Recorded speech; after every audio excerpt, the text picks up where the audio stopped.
So Zim, tell us about this project. So yeah, this project is actually a Subang Skypark project that was completed in 2016 by House Engineering. It was part of the Skypark Link double-tracking electrified rail project funded by the Ministry of Transport Malaysia. The line connects Subang Jaya to the Subang Abdul Aziz Shah Airport Terminal, running along the Sungai Damansara River Reserve.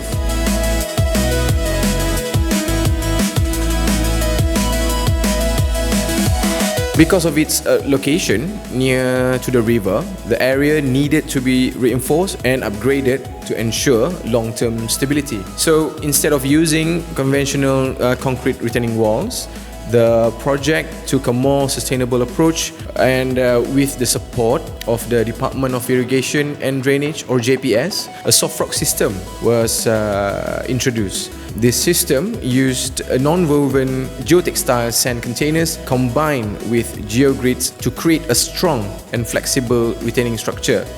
So the result was a solution that not only provided reliable erosion control, but also encouraged natural vegetation and also growth along the slopes, a blend of engineering strength and environmental harmony. Today, the soft rock system at Subang Skypark stands as a proven example of innovative geosynthetic engineering, delivering safety, sustainability and also lasting performance.